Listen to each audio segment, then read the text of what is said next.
Bismillahirrahmanirrahim. Assalamu alaikum wa rahmatullahi wa barakatuh.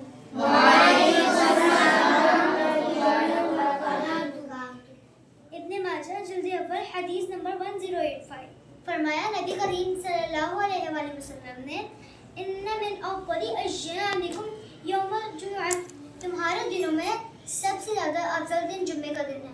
तुम्हारे दिनों में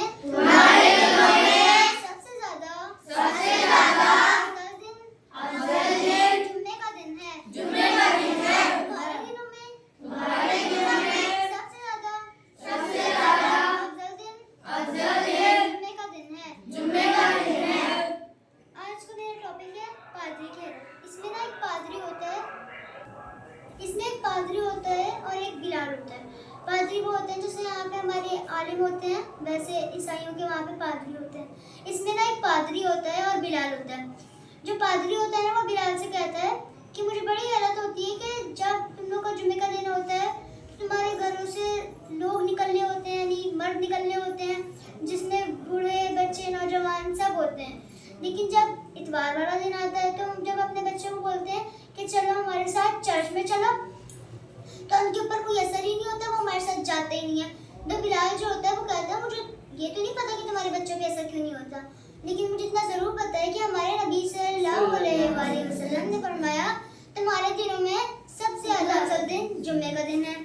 फिर इसी दिन की फजीलत हमारे प्यारे नबी सल्लल्लाहु अलैहि वसल्लम ने कुछ यूँ बयान करी, फरमाई रसूलुल्लाह सल्लल्लाहु अलैहि वसल्लम ने इरशाद फरमाया तुम्हारे दिनों में सबसे ज़्यादा अफजल दिन जुम्मे का दिन है।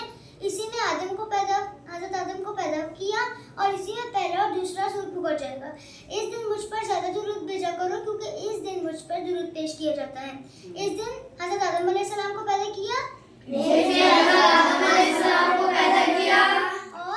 और पहला और दूसरा सूरज उगड़ जाएगा। हज़रत आदम अलैहिस्सलाम को पैदा किया गया और इसी दिन पहला और दूसरा सूरज उगड़ जाएगा। फिर आप सल्लल्लाहु अलैहि वसल्लम ने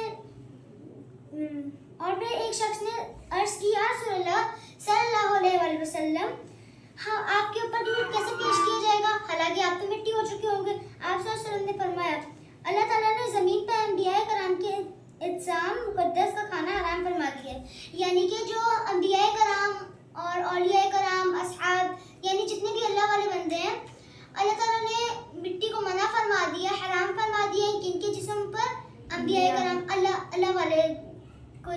वालों के जिस्म पे। फिर आप सल्लल्लाहु अलैहि वसल्लम ने यानी उनके जिस्म खराब नहीं होते कब्र में, यानी मिट्टी यानी कि जो मिट्टी है वो उनके जिस्म को नुकसान नहीं पहुंचा सकती। फिर आप सल्लल्लाहु अलैहि वसल्लम ने जुम्मे के दिन जो नमाज अदा करते हैं उनके लिए खुशखबरी भी सुना दी कि एक जुम्मा दूसरे जुम्मे तक के गुनाहों का कफ़ारा है। फिर आप सल्लल्लाहु अलैहि वसल्लम ने ये भी फरमाया कि इसका अजर सवाब भी बहुत ज़्यादा है। जिसने जुम्मे के दिन अच्छी तरह गुस्ल किया और मस्जिद में जल्दी आया, पैदल चलकर आया और इमाम के करीब बैठा, खुतबा सुना और उसमें कोई भी बेहुदा हरकत नहीं की, तो इसके हर कदम के बदले 1 साल के रोजे और रात के नफलों का सवाब है।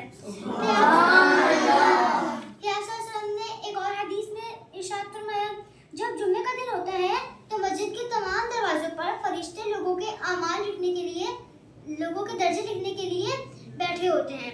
जो पहले आए वो पहले, और जब इमाम खुतबे के लिए खड़ा होता है तो अपने सहीफे लपेट देते हैं और खुतबा सुनने में मशगूल हो जाते हैं।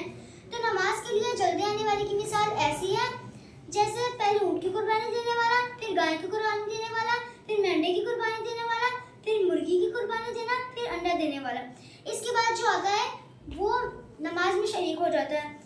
हमारे फिर जो बिलाल होता है ना वो पादरी को समझाता है, बताता है कि और हमारे बड़े भी हमें नसीहत करते हैं कि हमें चाहिए कि हम अपने बच्चों को लेकर जाएं जो कब तकरीर से पहले यानी खुतबे से पहले, ताकि वो भी इल्म दीन सीख सकें, क्योंकि इल्म दीन जो है वो हर मुसलमान पर फर्ज है। ये सारी बातें सुनकर जो पादरी होता है वो हैरान हो जाता है। इससे हमें ये समझ में आता है कि जो मर्द हज़रात होना चाहिए कि वो अपने लड़कों यानी जो बेटे होते हैं उन्हें अपने साथ खुतबे के वक्त लेकर जाएं ताकि वो भी दीन सीख सकें। और इससे हमें ये समझ में आता है कि वालिदैन को चाहिए कि वो अपने बच्चों को जुम्मे की नमाज से पहले भेजें ताकि वो खुतबा भी सुन सकें। ان کو علم دین حاصل ہوگا اور ان کی آخرت اور دنیا دونوں اچھی ہوگی. اور خواتین کی بات کی جائے تو ان کا صرف یہ ہاں ان کے اوپر نماز نہیں ہے جمعے کی فرض, وہ جمعے کی نماز مسجدوں میں جا کے نہیں پڑھ سکتی. اس کا مطلب یہ بھی نہیں ہے کہ انہوں نے مرد حضرات کو کھانا دیا اور بس لیٹ کے موبائل لے کے اب ہم نے پورا دن اٹھنا ہی ہے, ہم نے نمازیں ساری ایسے گزار دینی ہے, ہم نے موبائل دیکھنا ہے, میری سہیلی نے وہ بولا تھا وہ ڈرامہ دیکھوں گی, میں نے وہ دیکھنا ہے, میرا ایک سیزن رہ گیا. نہیں, ہمیں ایسا نہیں کرنا چاہیے.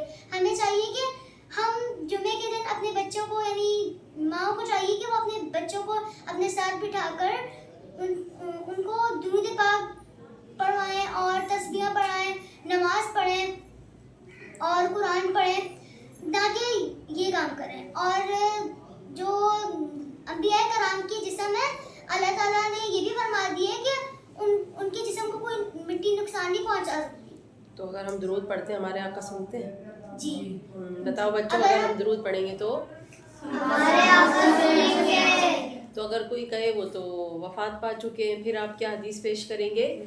کہ ہمارے پیارے نبی صلی اللہ علیہ وسلم نے فرمایا کہ جو اللہ تعالیٰ نے مٹی کو حکم دیے کہ تم پر جو انبیاء کرام یعنی جو اللہ والے بندے ہیں ان کے جو جسم ہے تم ان کو نقصان نہیں پہنچا سکتی.